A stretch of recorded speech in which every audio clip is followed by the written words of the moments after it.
Good morning guys. Hopefully आपका preparation बहुत अच्छा चल रहा होगा भाई। आज लास्ट डेट है, अच्छे से प्रिपरेशन कर लो। जो मैंने आपको चैप्टर्स बोले हैं आप उस चैप्टर पर जरूर फोकस करना।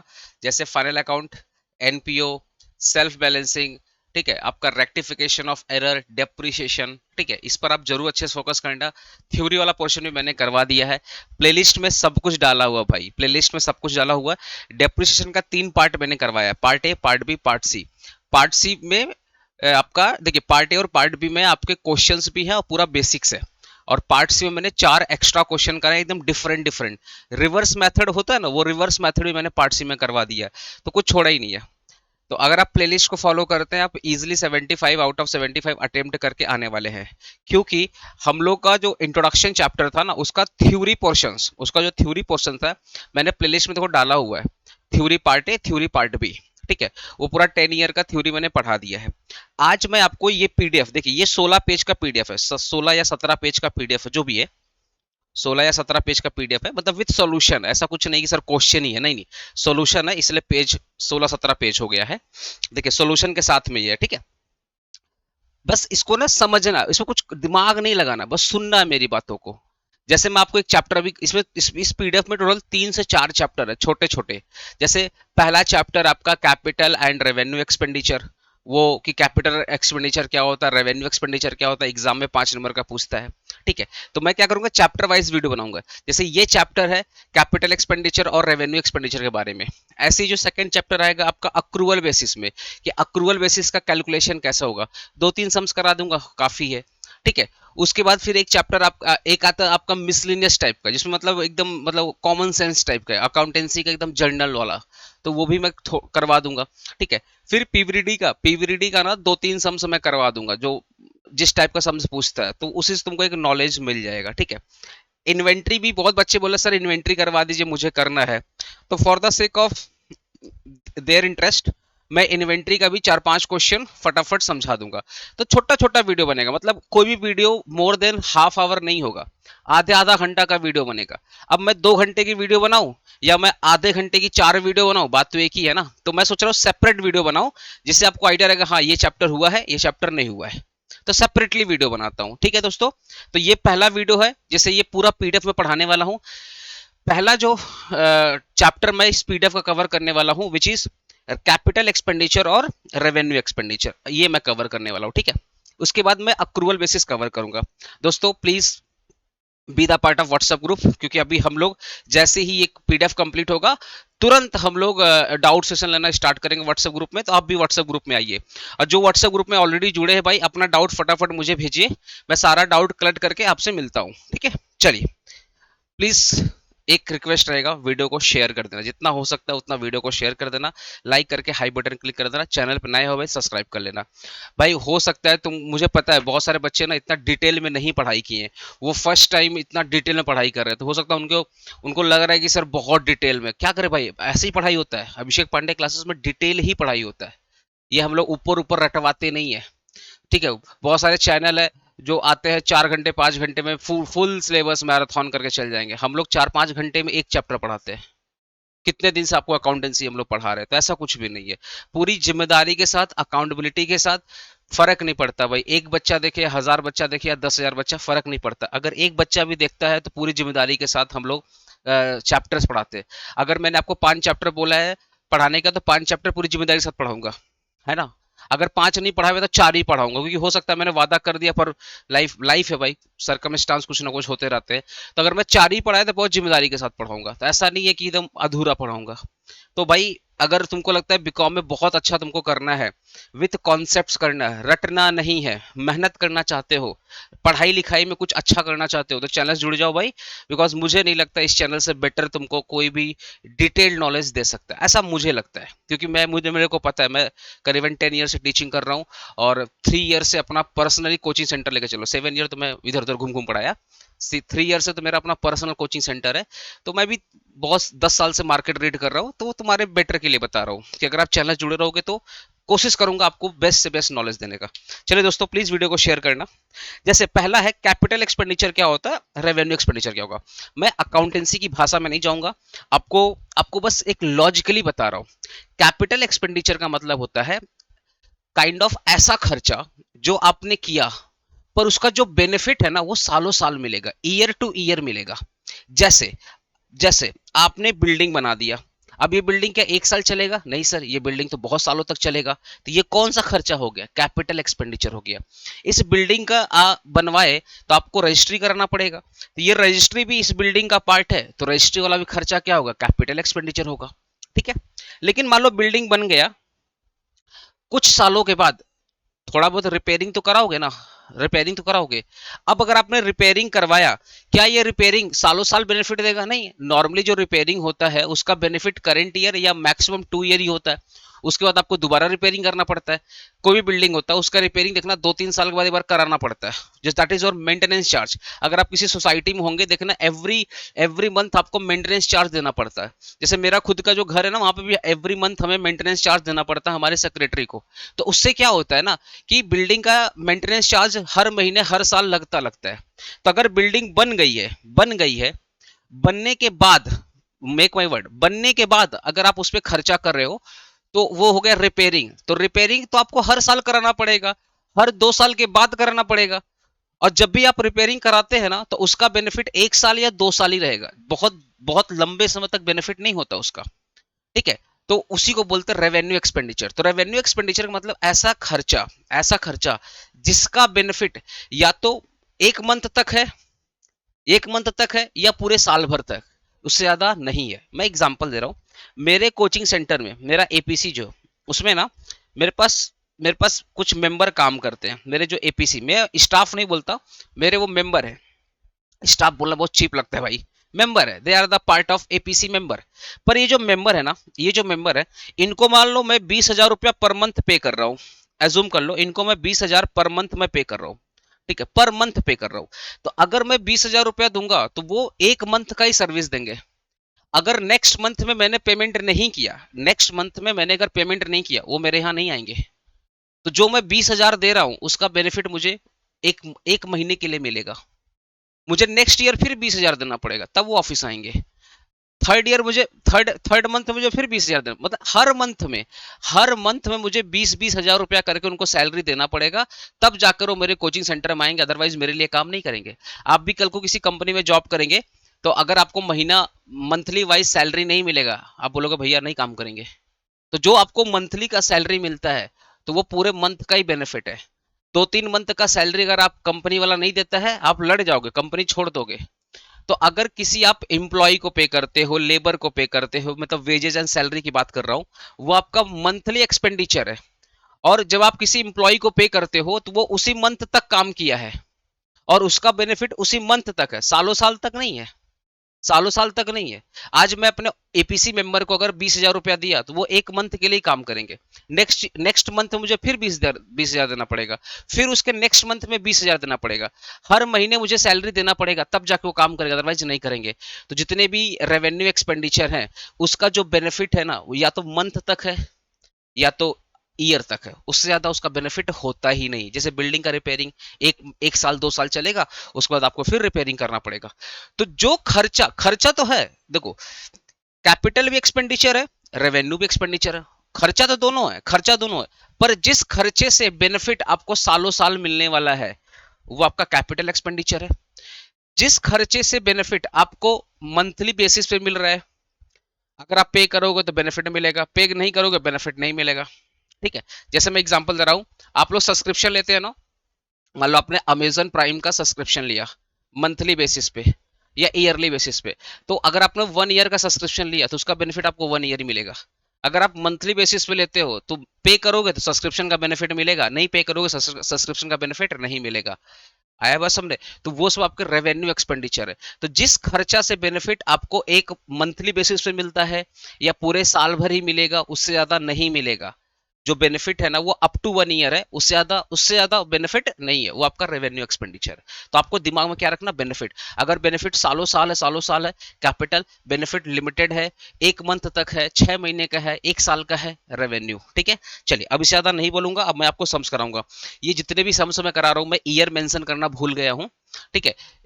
लास्ट के सम्स मैंने ईयर मेंशन कर दिया, टोटल मैं 6 से 7 सम्स कराऊंगा। ये सारे के सारे जो सम्स है ना, ये ईयर वाले सम्स है। ठीक है।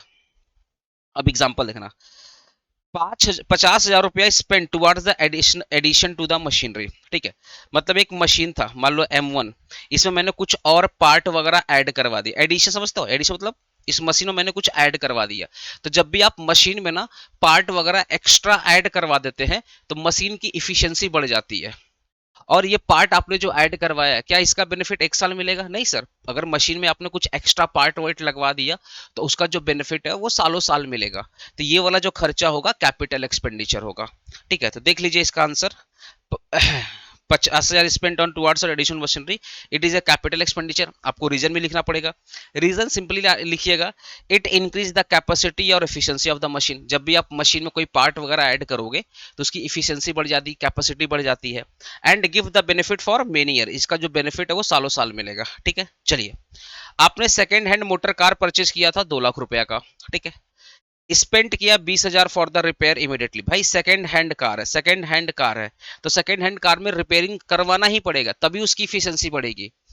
अगर आप सेकंड हैंड कार लेते हो तो थोड़ा बहुत तो टूटे, भाई सेकंड हैंड है, न्यू हैंड थोड़ी है, फर्स्ट हैंड थोड़ी है, तो थोड़ा बहुत टूटे भांगा होगा तो उसको ठीक करवाना ही पड़ेगा, तब जाकर के सेकंड हैंड कार का मजा ले पाओगे। तो अगर आपने सेकंड हैंड कार लिया है और कार लेते ही आपने रिपेयरिंग करवाया है तो वो खर्चा आपके कार का होगा, वो रिपेयरिंग में नहीं ऐड करोगे, वो खर्चा आपके कार में होगा। तो मान लो मैंने 5 लाख रुपया का सेकंड हैंड कार लिया और 1 लाख रुपया का मैंने रिपेयरिंग करवाया, जिससे वो कार अच्छी लगे, थोड़ी सी पेंटिंग वेंटिंग करवा दी, कुछ टूटा भांगा था उसको चेंज करा के नए पार्ट लगवा दिए, सब कुछ ठीक करवा दिया। क्यों करवाया? क्योंकि अब कार की इफिशियंसी बढ़ेगी, अब कार चलाने में मजा आएगा। तो जो मैंने एक्स्ट्रा 1 लाख रुपया खर्चा किया वो मेरे कार का ही खर्चा होगा। तो कार का बेनिफिट क्या मुझे 1 साल मिलेगा? नहीं सर, कार का बेनिफिट मुझे सालों साल मिलेगा। It is a capital expenditure, it is a capital expenditure. देखो ये कौन सा खर्चा है? कैपिटल एक्सपेंडिचर है। The repair are the necessary for to make the car usable. Repair, भाई सेकंड हैंड कार रिपेयर बहुत जरूरी है। So they perform a part of asset cost, ये हमारे एसेट का ही पार्ट है, कार का ही पार्ट है। ठीक है, रीजन यहाँ पे लिखा हुआ है, आप रीजन पढ़ लीजिएगा, मैं जस्ट आपको सिंपली कैपिटल रेवेन्यू बोल के निकल रहा हूं। समझ गया ना कैपिटल क्या है? कैपिटल का मतलब ऐसा खर्चा जो उस एसेट का ही है, ऐसा खर्चा जो उस एसेट का ही पार्ट, जैसे repair, second hand motor car आपने लिया तो रिपेयरिंग करना जरूरी है, तो जो भी आपने रिपेयरिंग करवाया वो मोटर कार में ऐड कर देंगे। तो ये खर्चा किसका है? एसेट का ही पार्ट है, और इसका जो बेनिफिट है वो सालों साल मिलेगा। तो आपका हो गया कैपिटल। और रेवेन्यू, रेवेन्यू अगर कुछ भी समझ में नहीं आता बोलना भैया इसका जो बेनिफिट है वो लिमिटेड है, 1 साल तक मिलेगा, उससे ज्यादा नहीं मिलेगा, that is why it is a revenue expenditure. इतना भी बोल के लिख दोगे तो मार्क्स मिल जाएगा। ठीक है, 10,000 spend for the white washing of factory building. भाई फैक्ट्री बिल्डिंग पे आपने वॉशिंग किया, साफ सफाई करवाया, that is your repairing expenditure. Building है भाई, साफ सफाई, रिपेयरिंग, कलरिंग, कलरिंग ये सब कराना बहुत जरूरी है। और आपको, हमारे यहाँ देखो रूल है, हर दिवाली में देखना, दिवाली में जैसी दिवाली आती है, मैं हिंदू धर्म की बात कर रहा हूँ, जैसी दिवाली आती है आप देखिए, आप साफ सफाई हम लोग करते हैं, कलर वाला घर का कलर करते हैं, हर दिवाली में करते हैं। अगर एक दिवाली में नहीं करते तो नेक्स्ट दिवाली में 100% करते हैं। अपना कोचिंग सेंटर लगभग पिछला दिवाली में नहीं हुआ था, अब इस दिवाली में हो जाएगा। तो हर ये होता ही है, प्रोसेस ही है। तो अगर आपने फैक्ट्री बिल्डिंग का व्हाइट वॉशिंग करवाया, मतलब साफ सफाई करवाया, कलरिंग वलरिंग करवाया है, वो सब आपका रेवेन्यू एक्सपेंडिचर। कौन सा खर्चा है? Revenue expenditure. देखिए क्यों? क्योंकि ये मेंटेनेंस एक्सपेंसेस है, इसका बेनिफिट सिर्फ करंट अकाउंटिंग पीरियड में मिलेगा। जो आपने रिपेयरिंग करवाया है उसका बेनिफिट कहाँ मिलेगा? करंट अकाउंटिंग पीरियड में मिलेगा। ठीक है, carriage 15,000 spent on the machinery purchase. आपने कोई मशीन परचेज किया है, उस पर आपने कैरेज पे किया, फ्रेट पे किया, तो ये खर्चा आपके मशीन का पार्ट है, ये खर्चा आपके मशीन का ही है। ठीक है, और इसका जो बेनिफिट है वो सालों साल मिलेगा। तो कैपिटल एक्सपेंडिचर क्या होगा? Capital expenditure. देखिए it is a capital expenditure, it is a part of cost of bringing the machine. Machine खरीदने का ही खर्चा होता है। ठीक है, क्यों करते हैं? वर्किंग कंडीशन, मशीन खरीदेंगे भाई तो फैक्ट्री तक तो लाना पड़ेगा, तभी तो मशीन काम करेगी।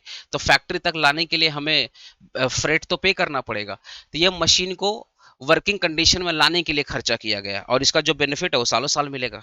तो रीजन ना एकदम कॉमन रहेगा, जब भी कोई भी खर्चा उस मशीन का पार्ट है या उस एसेट का पार्ट है तो यही सेम आंसर दीजिएगा कि it is a part of the asset, these expenditure are the part of the asset and it is a necessary expenditure for that asset and it give benefit for more than 1 year, hence it is a capital expenditure. ऐसे करके तुम answer लिखोगे, बात खत्म। अब मैं आपको ना फटाफट करवाता हूँ, ठीक है? आपको समझ में आ गया ना आंसर कैसे लिखना? जी सर। फिर भी डाउट होता है मैं व्हाट्सएप ग्रुप में जोड़ो, हम लोग डाउट सॉल्व करेंगे। अभी मैं 2-3 चैप्टर करने के बाद मैं डाउट सॉल्व करता हूँ व्हाट्सएप ग्रुप में, ठीक है? An extension of railway track in the factory, आपका फैक्ट्री है ना, फैक्ट्री से माल निकालने में दिक्कत हो रही थी, तो आपने क्या किया, फैक्ट्री के आसपास रेलवे ट्रैक लगवा दिया, जिससे क्या हो गया, जो मालगाड़ी आती है, देखिए ना, रेलवे में मालगाड़ी, इसमें माल सिर्फ सिर्फ और सिर्फ गुड्स जाता है, तो आपने क्या किया, रेलवे ट्रैक अपने फैक्ट्री के सामने लगवा दिया। अब ट्रेन आएगी, ट्रेन के जो मालगाड़ी आएगी, उस मालगाड़ी में अपने सामान सामान अपने लोड करवा दिया, वो चली जाएगी।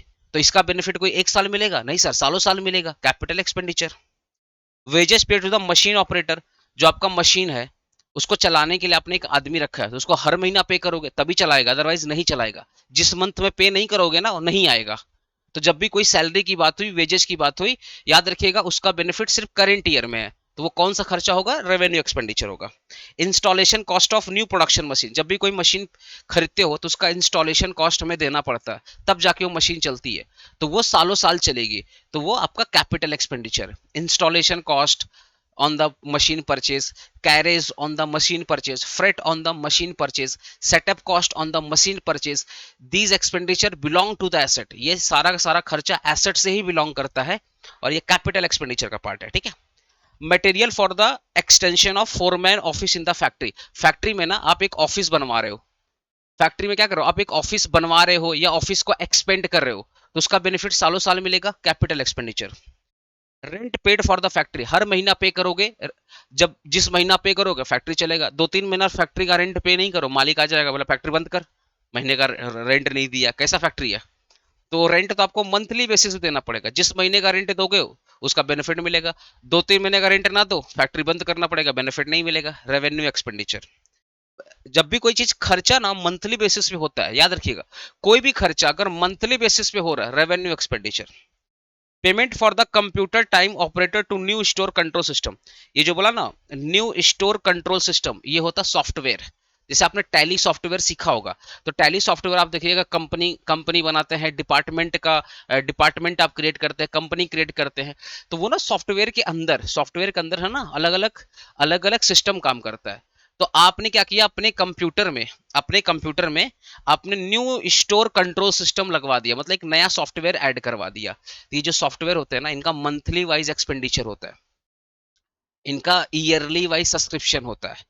जैसे आप टैली सॉफ्टवेयर है ना, टैली सॉफ्टवेयर कोई अगर परमानेंट परचेज करेगा ना, तो वो बेनिफिट नहीं देता, क्योंकि आए दिन अमेंडमेंट, सॉरी, आए दिन चेंजेस तो आते रहते हैं सॉफ्टवेयर में, अपडेट आते रहते हैं ना, इसलिए जो बड़ी बड़ी कंपनीज होती हैं ना, वो परमानेंट नहीं लेती हैं, वो क्या करते हैं, टैली सॉफ्टवेयर का सब्सक्रिप्शन लेती हैं, सस्ता भी पड़ता है, साल का उनका मतलब महीना वाइज उनका पेमेंट करेंगे या साल वाइज पेमेंट करेंगे, तो पूरे साल का पेमेंट वो एक बार कर देंगे या मंथली वाइज पेमेंट करेंगे।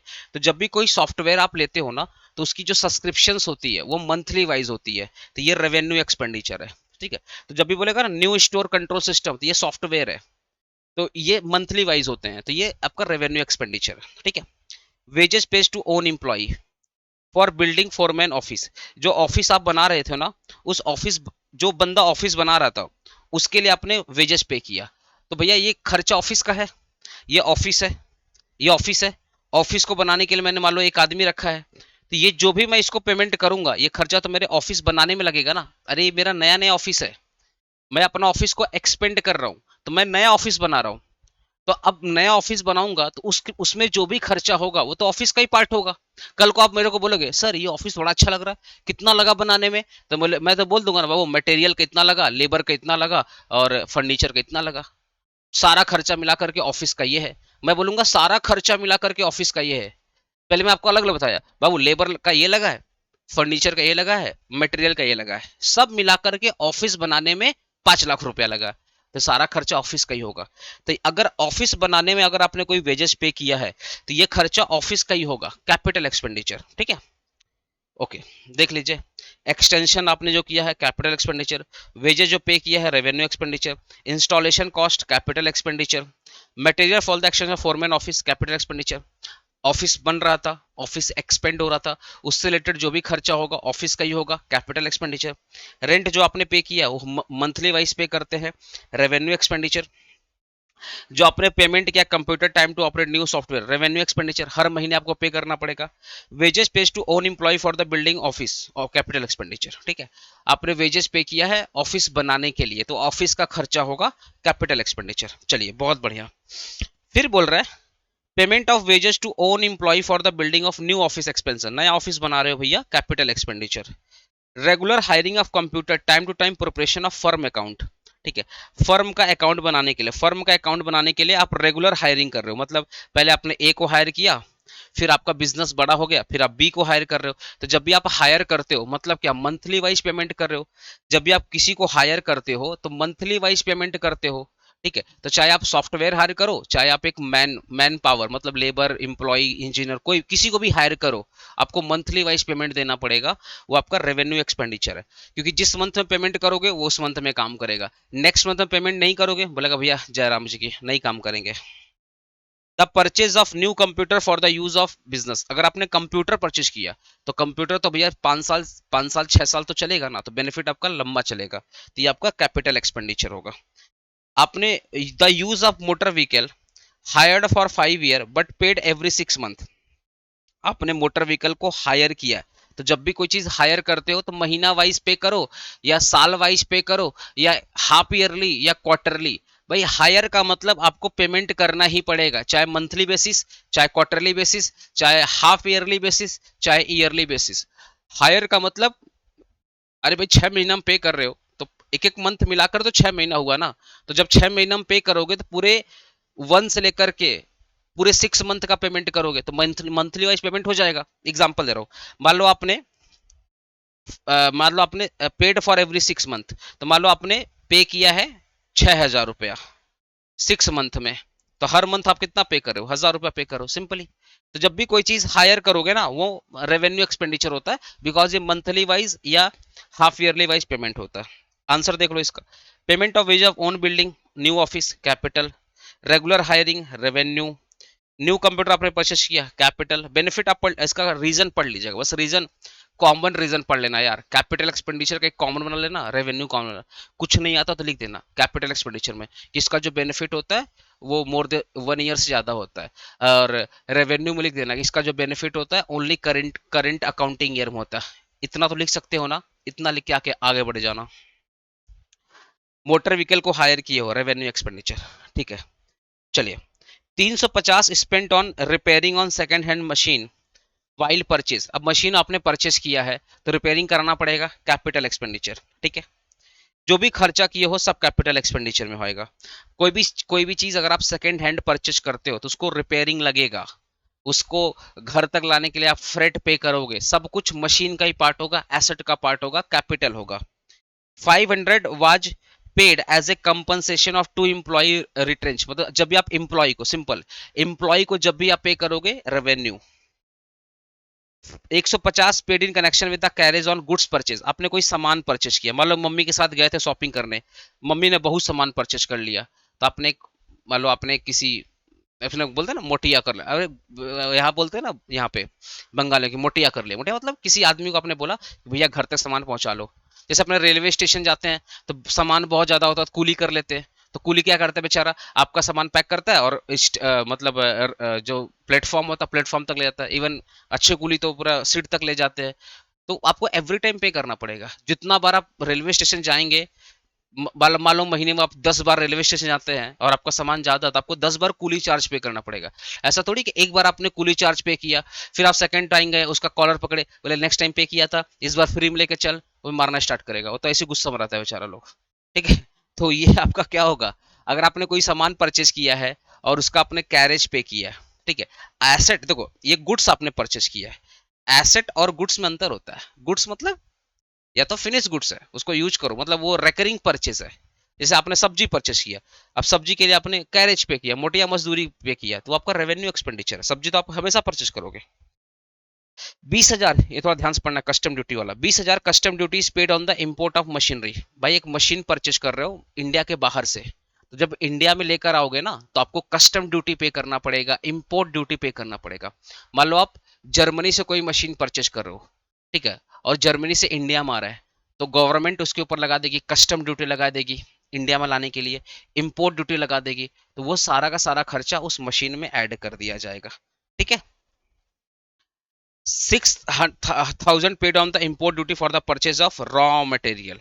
ठीक है, परचेज ऑफ रॉ मटेरियल बोल रहा है। रॉ मटेरियल देखिए, अगर आप import duty, custom duty, import duty machine पे पे करते हो तो इसका बेनिफिट तो सालों साल मिलेगा।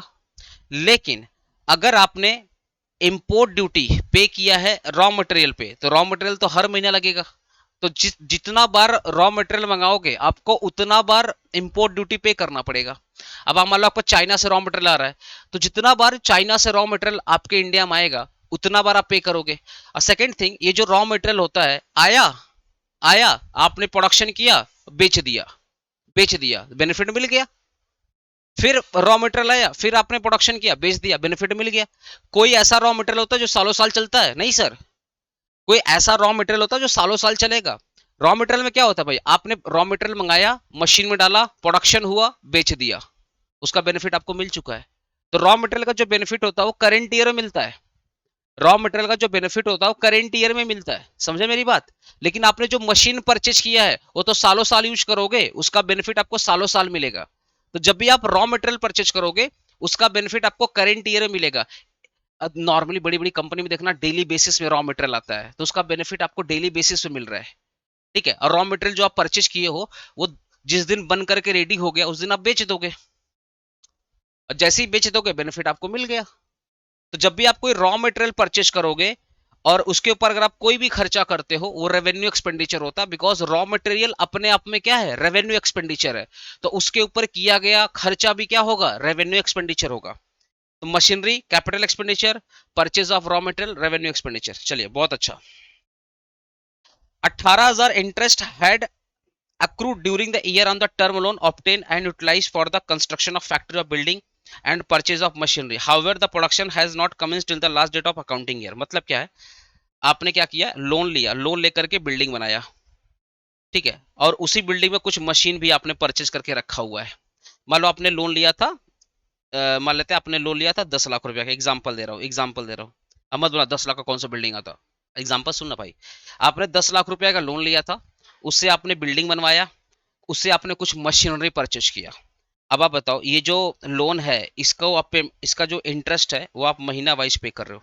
तो लोन तो कोई 1 साल का होगा नहीं, लोन होगा 5 साल का, 10 साल का होगा। प्लस ये जो खर्चा है वो बिल्डिंग के लिए है, मशीनरी के लिए है। तो याद है, एसेट के लिए जो भी खर्चा करते हो वो एसेट का पार्ट होता है। तो बिल्डिंग के लिए जो खर्चा करोगे बिल्डिंग का पार्ट होगा, मशीन के लिए जो खर्चा करोगे मशीन का पार्ट होगा। तो चाहे लोन में खर्चा करो चाहे कैश में खर्चा करो, है तो उसी एसेट का पार्ट। तो बिल्डिंग के लिए जो आपने लोन लिया वो लोन बिल्डिंग से बिलोंग करता है, तो बिल्डिंग क्या है, कैपिटल एक्सपेंडिचर है। मशीन के लिए आपने जो लोन लिया वो मशीन से बिलोंग करता है, वो क्या है, कैपिटल एक्सपेंडिचर। बिकॉज ये सारे के सारे एसेट का बेनिफिट आपको सालों साल मिलने वाला है। तो ये कौन सा खर्चा है सर, ये कौन सा खर्चा है, ये आपका प्री कंस्ट्रक्शन, क्योंकि अभी तक आपने प्रोडक्शन चालू नहीं किया है। प्रोडक्शन चालू करने से पहले बिल्डिंग तो बनाओगे, फैक्ट्री तो लगाओगे, मशीन तो लगाओगे, उसके लिए आपने लोन लिया है। पर एक बार बिल्डिंग बन गया, मशीन बन गया, तो उसका बेनिफिट आपको सालों साल मिलेगा। तो प्री कंस्ट्रक्शन, इसको बोलते हैं प्री कंस्ट्रक्शन पीरियड इंटरेस्ट। क्या बोलते हैं, pre construction period interest. Sir नहीं समझ में आता, हम तो गोगा बच्चा है। कैपिटल एक्सपेंडिचर भाई, कैपिटल एक्सपेंडिचर। ठीक है, देख लो, रिपेयरिंग वगैरह पे किया है, सेकेंड हैंड मशीन का कैपिटल एक्सपेंडिचर। आंसर दिखा रहा हूं, आंसर दिखा रहा हूं। 500 पेड किया है इंप्लॉय को, रेवेन्यू, इंप्लॉय कुछ भी पे करोगे revenue. 150 carriage on goods purchase किया आपने, साग सब्जी परचेज किया था, रेवेन्यू एक्सपेंडिचर। कस्टम ड्यूटी पे किया मशीनरी पे, मशीन पे किया, कैपिटल एक्सपेंडिचर। इंपोर्ट ड्यूटी पे किया रॉ मटेरियल, तो हमेशा लगेगा, डेली बेसिस पे रॉ मटेरियल आता है, रेवेन्यू एक्सपेंडिचर। रॉ मटेरियल आया, प्रोडक्शन किया, बेच दिया, बेनिफिट खत्म। पता चला खरीदा था मंडे को, बेचा सैटरडे को, 1 हफ्ता के अंदर बेनिफिट मिल गया। तो सालों साल बेनिफिट नहीं मिलता, उसी वीक या उसी मंथ में मिलता है।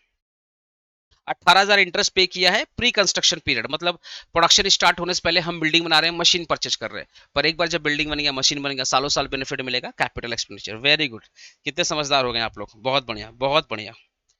1,000 रुपया आपने पेड किया removal of stock to new site. ठीक है, एक चीज मुझे बताओ ना, ये आपका गोडाउन है, इस गोडाउन से आपने स्टॉक को निकाला, स्टॉक को निकाला और नए नए प्रोजेक्ट में भेज दिया। ये तो आप हर बात करोगे ना, हर साल ये काम करोगे ना, इसलिए देखना ये रेवेन्यू एक्सपेंडिचर है भाई। गोडाउन से सामान निकालोगे, गोडाउन से सामान निकालोगे। Removal of stock to new site, new site मतलब मान लो आपको कोई प्रोजेक्ट है, कोई प्रोजेक्ट है, मान लो आपको कोई दूसरा ब्रांच है या दूसरा कोई प्लांट है, ये प्लांट वन है, ये प्लांट टू है। तो आपका जो गोडाउन था वो प्लांट वन के पास में था, पर प्लांट टू में भी स्टॉक चाहिए, मतलब रॉ मटेरियल चाहिए। तो आपने क्या कि इसी गोडाउन से प्लांट टू मारे क्या हो गया, न्यू साइट हो गया। तो ये जो गोडाउन है ये हमने इससे दूसरा फैक्ट्री में भेज दिया, दूसरा प्लांट में भेज दिया। तो है तो भैया स्टॉक, स्टॉक मतलब रॉ मटेरियल की बात हो रही है, और रॉ मटेरियल हमारा क्या है, रेवेन्यू एक्सपेंडिचर है, ठीक है। Expenses incurred in connection with obtaining the licence for starting a factory. अब फैक्ट्री, ये फैक्ट्री है, मान लो तो फैक्ट्री है, फैक्ट्री के लिए तुम, फैक्ट्री के लिए तुमको लाइसेंस लेना पड़ता है, तब जाकर तुम्हारा फैक्ट्री चलेगा। तो भैया ये जो लाइसेंस होते हैं ना, ये नॉर्मली एक बार में 10 साल का लाइसेंस होता है, 20 साल का लाइसेंस होता है। तो इसका जो बेनिफिट है वो 1 साल से ज्यादा मिलता है। कैपिटल एक्सपेंडिचर, जो भी आप लाइसेंस फी पे करते हो फैक्ट्री को स्टार्ट करने के लिए, तो वो लाइसेंस फीस आपका ईयरली बेसिस पे नहीं होता, वो एक बार अगर आप लाइसेंस लेते हो ना, तो 5 साल 10 साल, जैसे आप देखो ना, जैसे आप ड्राइविंग लाइसेंस तुम लोग का नहीं होगा, जब तुम लोग फ्यूचर में ना ड्राइविंग लाइसेंस लोगे ना, तो 10-12 साल का एक बार मिलता है, तो उसका बेनिफिट आपको 12-13 साल मिलेगा। जैसे मैंने ड्राइविंग लाइसेंस लिया, उसका कितना 12-13 साल का मुझे दिया है ड्राइविंग लाइसेंस, तो बेनिफिट मुझे 1 साल से ज्यादा मिलेगा। तो capital expenditure. Ring and piston of an engine was changed to get full efficiency. भाई एक मशीन है, उस मशीन को आप यूज करते करते करते उसका इंजन में कुछ प्रॉब्लम आ गई, तो रिपेयरिंग कराओगे। उसका पिस्टन चेंज किया, उसका रिंग चेंज किया, तो रिपेयरिंग है। अरे वो इंजन कब खराब हुआ, आपने यूज किया, अब बेसिकली क्या हुआ, खराब हो गया। तो ये जो रिंग पिस्टन होता है, रिंग होता है, जैसे तुम लोग कभी बाइक देखना, तुम्हारे घर में अगर बाइक होगा, कार होगा, एवरी 3-4 महीना में जाकर उसका मोबिल चेंज करना पड़ता है। उसका ब्रेक सिस्टम में होता है ना, ब्रेक में कुछ लगता है, पैड वगैरह, ब्रेक पैड, वो सब चेंज करना पड़ता है। ये छोटा मोटा रिपेयरिंग खर्चा होता है। ये रिपेयरिंग खर्चा, जब भी कोई इंजन में आप रिंग चेंज करते हो या पिस्टन चेंज करते हो, तो ये मशीन चल रही है भाई, मशीन दिन रात चल रही है। तो 2-3 महीने के बाद इंजन में कुछ ना कुछ प्रॉब्लम आते रहेगा, तो आपको रिंग और पिस्टन बार बार चेंज करना पड़ेगा। ग्रिस ग्रिस हो गया, मोबिल हो गया, ये सब आपको बार बार चेंज करना पड़ेगा। तो ये आपका रेगुलर एक्सपेंडिचर है, तो रेवेन्यू होगा, ठीक है। कंफ्यूज मत हो जाना, रेवेन्यू एक्सपेंडिचर होगा, ये बार बार लगेगा। आपने लॉयर को फी पे किया है, मतलब कोई केस वेस चल रहा था आपके, आपके फैक्ट्री उट्री पे कोई केस चल रहा था, उसके लिए आपने लॉयर को फी पे किया। एक बार पे करोगे नहीं, लॉयर आपके लिए जब भी कोर्ट जाएगा आपको फीस देना पड़ेगा। लॉयर अगर आपके लिए 10 बार कोर्ट में गया तो 10 बार आपसे फीस लेगा। ये रेवेन्यू एक्सपेंडिचर है। 10,000 आपने स्पेंड किया एडवर्टीजमेंट। जब भी आप एडवर्टीजमेंट करते हो ना, तो उसका बेनिफिट 1 साल से ज्यादा मिलता है, इसलिए इसको डेफर्ड रेवेन्यू, देखो एडवर्टीजमेंट क्या होता है ना, आपका रेवेन्यू एक्सपेंडिचर होता है, ध्यान सुनिएगा। एडवर्टीजमेंट आपका रेवेन्यू एक्सपेंडिचर होता है, पर इसका जो बेनिफिट होता है ना, वो साल 2 साल 3 साल मिलता है। तो मैं एग्जांपल दे रहा हूँ, मान लो मैंने एडवर्टीजमेंट करवाया 1 लाख रुपया का, ठीक है, 1 लाख रुपया का था, 1 लाख का, मुझे पता चला इसका बेनिफिट मुझे 4 साल तक मिलेगा। तो हर एक साल का एडवर्टीजमेंट कॉस्ट कितना हो जाएगा, 25,000 हो जाएगा। तो मैंने क्या किया, 4 से डिवाइड कर दिया, तो 1 साल का रेवेन्यू एक्सपेंडिचर कितना आ गया, 25,000 आ गया। इसी को हम लोग बोलेंगे डेफर्ड रेवेन्यू एक्सपेंडिचर। क्या बोलेंगे, डेफर्ड रेवेन्यू एक्सपेंडिचर। याद रखिएगा, एडवर्टीजमेंट आपको बार बार कराना पड़ता है। एडवर्टीजमेंट से कोई एसेट थोड़ी बन रहा है। मैंने एडवर्टीजमेंट करवाया अभिषेक पांडे क्लासेस का, इससे कोई एसेट बना क्या, नहीं सर, इससे कोई एसेट बना ही नहीं। जब एसेट बनेगा तभी तो लंबे समय तक बेनिफिट मिलेगा। तो advertisement is a non capital expenditure, it is a revenue expenditure. Advertisement हमारा क्या है, रेवेन्यू एक्सपेंडिचर है, रेवेन्यू एक्सपेंडिचर है। बट इसका जो बेनिफिट होता है ना, 2-3 साल मिलता है। तो हम लोग क्या करते हैं, मान लो 4 साल मिलेगा ना, तो जो भी आपने रेवेन्यू एक्सपेंडिचर किया है उसको डिवाइड कर दोगे 4 से, तो 1 साल का निकल जाएगा। इसी को अपने बोलते हैं डेफर्ड रेवेन्यू एक्सपेंडिचर। क्या बोलते हैं, deferred revenue expenditure.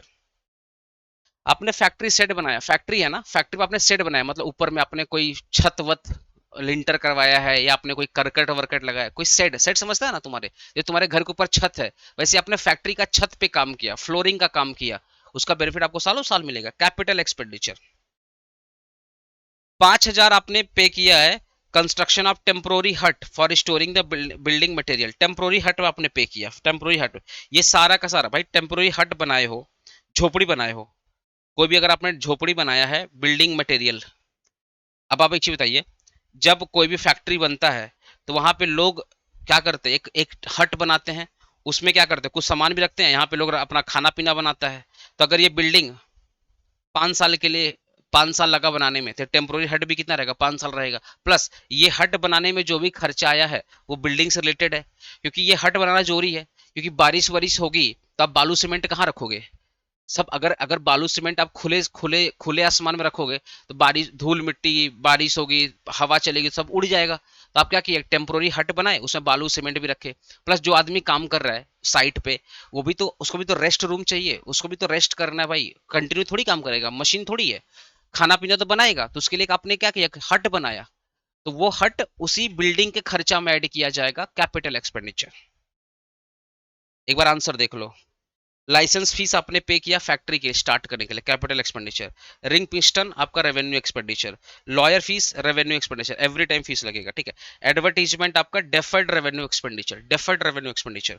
Factory set और टेम्पोररी हेट आपका कैपिटल एक्सपेंडिचर, ठीक है ना। अब देखो ना, ये लेटेस्ट 2023 का क्वेश्चन करा रहा हूं, इसके पहले जो था वो भी ईयर क्वेश्चन था, ये 2023 का लेटेस्ट क्वेश्चन है।